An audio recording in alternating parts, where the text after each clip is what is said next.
tout était calme. La maison de Franz et Marie était plongée dans le noir. Seules les bougies du sapin de Noël continuaient à scintiller et répandaient une faible clarté dans le salon. Blottie bien au chaud dans son lit, Marie dormait profondément, quand soudain, un bruit léger la tira de son sommeil. C'était comme un murmure, comme un chuchotement léger, ou plus exactement, comme si l'on entendait trotter des milliers de petits pieds dans la pièce d'à côté. L'horloge de l'église sonna les 12 coups de minuit de sa voix enrouée. Sans bruit, Marie enfila ses pantoufles et se faufila en chemise de nuit dans le salon. Son cœur battait si fort qu'elle eut peur qu'il ne s'échappe de sa poitrine. Quelle ne fut pas sa surprise de voir dans l'obscurité 1000 petites lumières.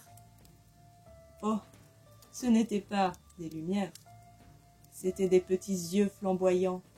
Des dizaines de rats surgissaient de l'ombre et se rangeaient silencieusement en ordre de bataille. À la tête du régiment, Marie vit distinctement un gros rat qui portait une couronne d'or et de rubis et un sceptre en forme de tête de souris. Les rats encerclaient progressivement le sapin au pied duquel était couché le casse-noisette. « Attention !» cria Marie. Le casse-noisette se réveilla en sursaut. Il regarda autour de lui en se frottant les yeux et comprenant le danger, il jeta ses couvertures loin de lui et tira son petit sabre.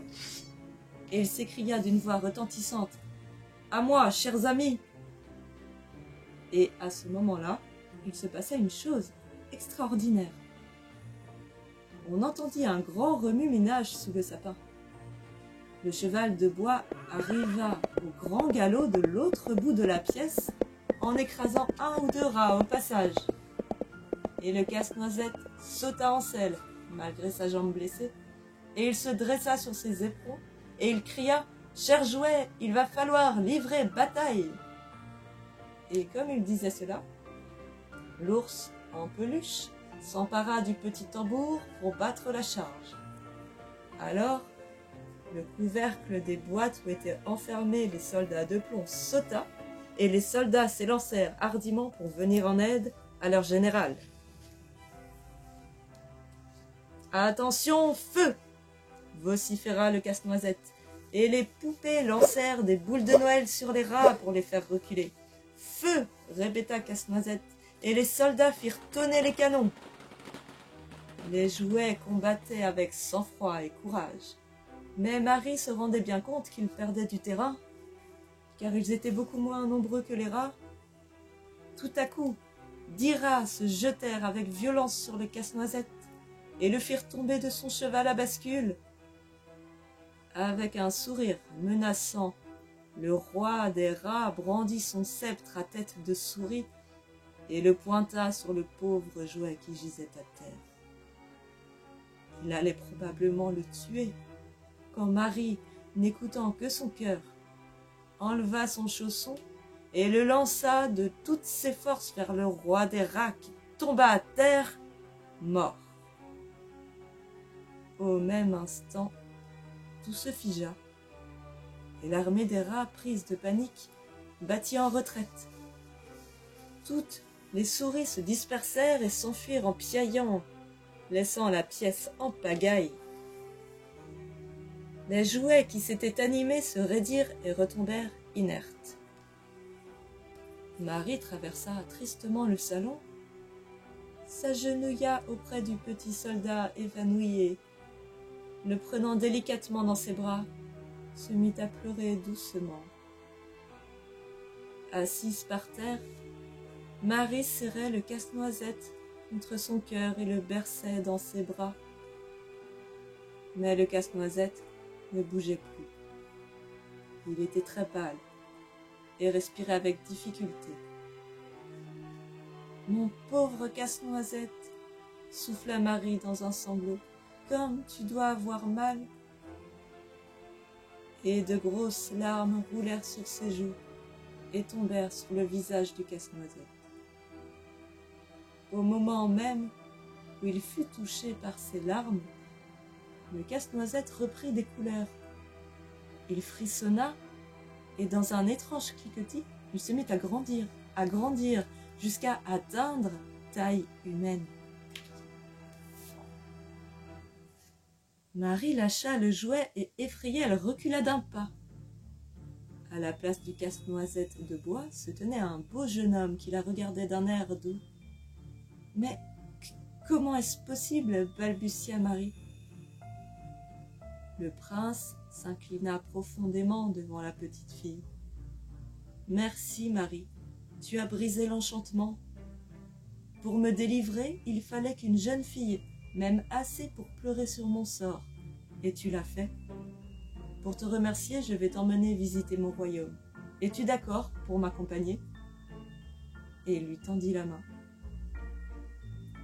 Au même moment où Marie mit sa petite main dans la sienne, elle vit apparaître, sous le grand escalier de bois, une charmante petite porte.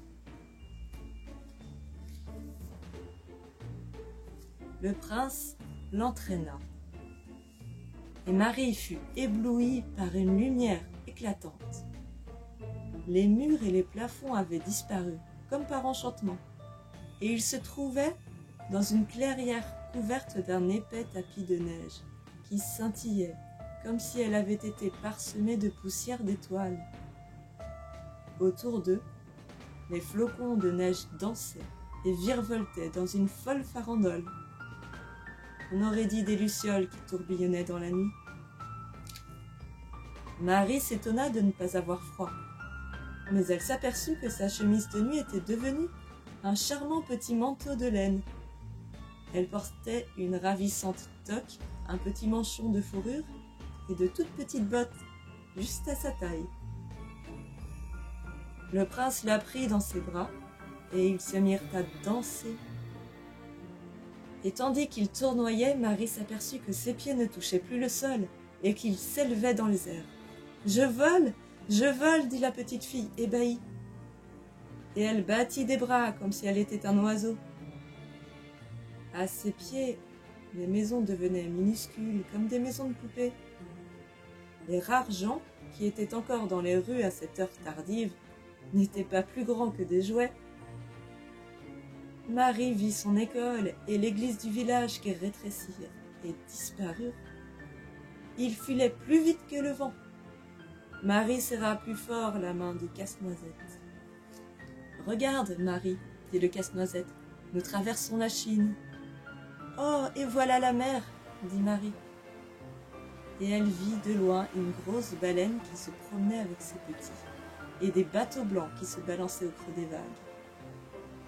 Ils glissaient sur un rayon de soleil, quand soudain, entre deux nuages frangés d'or, Marie distingua le plus beau paysage qu'elle ait jamais vu. « Voici le royaume des douceurs, » dit le casse-noisette. Et ils commencèrent à descendre. Marie se pencha pour mieux voir. De majestueuses montagnes se dressaient jusqu'au ciel. Sauf que ces montagnes n'étaient pas faites de pierre comme les montagnes le sont d'habitude, mais de meringues. Leur sommet était saupoudré, non pas de neige, mais de sucre glace. Et sur leurs flancs, on voyait une forêt de sapins qui n'étaient pas verts et piquants comme les sapins le sont d'habitude, mais roses et doux comme des flocons de coton, tout simplement parce qu'ils étaient faits en barbe à papa. « Je crois que nous sommes arrivés, » dit Casse-Noisette. Alors une brise légère se leva et le vent s'engouffra dans le manteau de Marie, qui se gonfla comme une corolle de fleurs, ou plutôt comme un petit parachute. Et Marie et le Casse-Noisette se posèrent doucement sur le sol. Ils atterrirent dans une prairie semée de fleurs de toutes les couleurs. Mais chaque brin d'herbe, chaque coquelicot, chaque pâquerette était en sucre candi. La petite fille se pencha pour goûter un bouton d'or. Mais déjà le casse-noisette l'entraînait par la main en disant « Viens Marie, on nous attend au palais ». Ils longèrent une route pavée de nougats, bordée de grands arbres en forme de sucettes, à l'ombre desquels un ours en guimauve faisait tranquillement la sieste. Ils traversèrent un village où les maisons étaient en pain d'épices, avec des toits de caramel, et où Enfin, ils arrivèrent devant un lac couleur d'or, qui n'était pas rempli d'eau, mais d'un miel délicieusement parfumé. Un cygne qui tirait une petite barque en réglisse s'approcha du rivage, et Marie et le prince montèrent à bord. Au centre du lac se dressait un magnifique palais, entièrement construit en nougatine et en choux à la crème, et qui ressemblait à une grande pièce montée. Sur le seuil se tenait la fée dragée. « Je vous attendais, dit-elle. Je vous ai préparé un goûter. » Et elle les conduisit à l'intérieur. Une grande table était dressée, pleine de petites tartelettes à la confiture, de guimauve et de brioche. En équilibre sur le bord d'une tasse, des lutins beurraient une grosse tartine. Tout était si joli que Marie ferma les yeux d'émerveillement. Quand elle les rouvrit, elle se trouvait dans son lit, et sa maman la regardait en souriant. « C'est l'heure de se réveiller, Marie. » La petite fille sauta sur ses pieds. « Oh, maman, j'étais au royaume des douceurs. Le casse-noisette, en fait, était un prince. Il y avait une cascade de chocolat, et puis on pouvait manger des cheminées, des maisons, et parce qu'elles étaient toutes en pain d'épices. »« Ce n'était qu'un joli rêve, mon ange, » dit maman en lui caressant les cheveux. « Mais, dit Marie perplexe, et elle chercha des yeux le casse-noisette. Il était là, sur son oreiller, brave petit soldat tout raide, avec son uniforme rouge et ses grandes bottes noires. Et il ne bougeait pas plus que s'il avait été un simple jouet. Marie courut pour rattraper maman, mais juste avant de sortir de la chambre, elle se tourna une dernière fois. Et là, elle vit distinctement le casse-noisette qui soulevait son bonnet pour la saluer